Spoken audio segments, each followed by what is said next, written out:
Howdy, I am the Geeker and I'll be reviewing the Spyderco Resilience. Okay, well, as you get the knife, you get in this box right here, which you can open by sliding it out as such. It's kind of difficult with one hand, but this is how you would receive it. I have used this knife, so it's not brand new, I'm just showing you how it comes.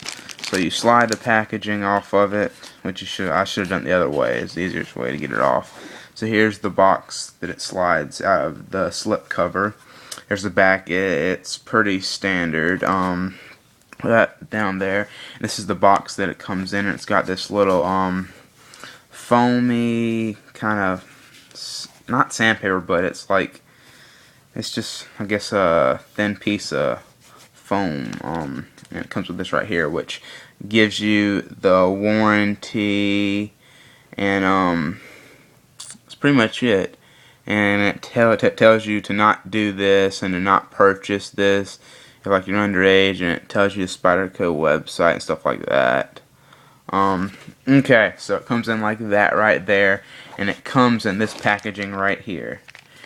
This little slip cover right here, where you can just slide it out like that, and it kind of folds in to there, and you put this on top of it. Okay, well, the Spyderco Resilience right here is a very, very good blade for the money. I picked this up for $37 on Amazon.com. Right now, I think it's $45 on Amazon, but it is still a great knife to have.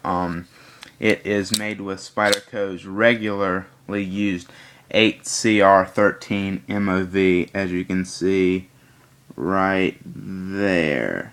It has the spider hole, as all Spydercos do, and it is very functional.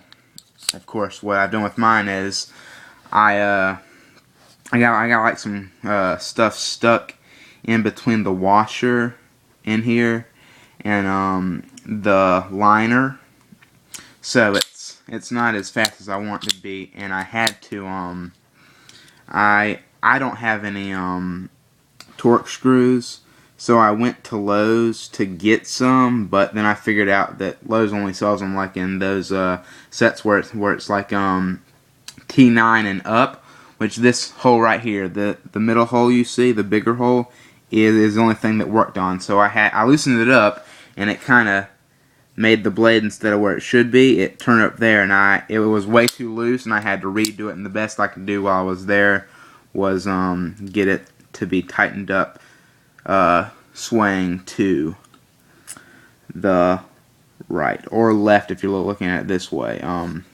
But it is, I believe it is a 4 1/4 inch blade. But usable blade, I'd probably say it's probably 4 inches, because you can't really use the very end of the knife, because you start sharpening the knife. Sorry for my stutter, but you start sharpening the knife probably right around here is where you start sharpening it, right there-ish, all the way to the end. But it's a very, very good knife, very good quality.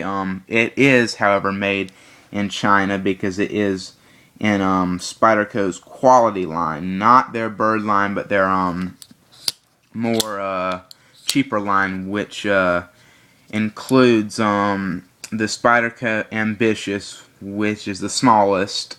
I think it's a 2-inch and a 2.5 inch blade or something like that, and it comes with and the second one is the Spyderco Persistence, which is a little bit bigger.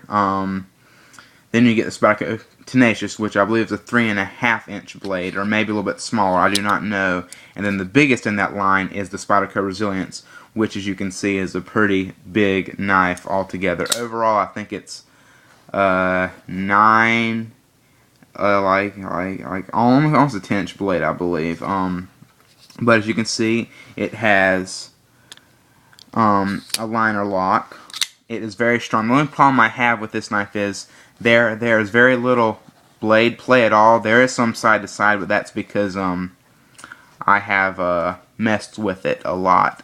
But there's really only side to side if you like if you manhandle it. That's when we're going to get blade play, is if you manhandle and turn it and like that. But there's no forward and back blade play. Only thing is it feels weird when you like grip the liner lock. It has a tendency to become loose, but I find that that's not a problem if you hold it without gripping into the liner lock. If you just hold it like a regular knife, you like that. If you're gonna choke up on it, it does have very, very good jimping right here that grips into your hand very, very well. It's comfortable for reverse grip, very comfortable for reverse grip, and just standard grip, I guess. But overall, this knife is very, very good, and you probably cannot see, but there is, yeah, you can't see, but there is skeletonizing, very, very good skeletonization,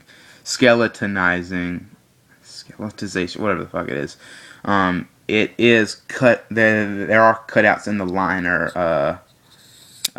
Yeah, there are cutouts in the liner, which make it lighter weight than it would regularly be. The clip is a very, very strong clip, but with messing with it, it is loose, and I need to get some torque screws to tighten this up.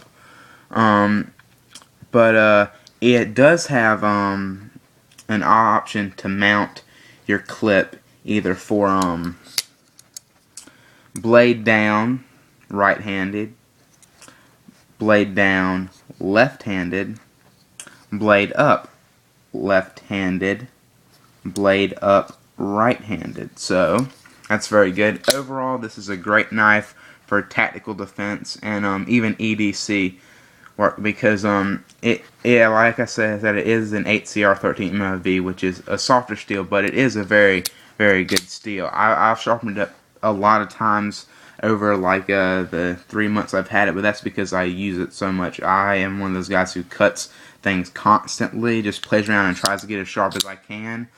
And I have while cutting through an Amazon box, got one of those huge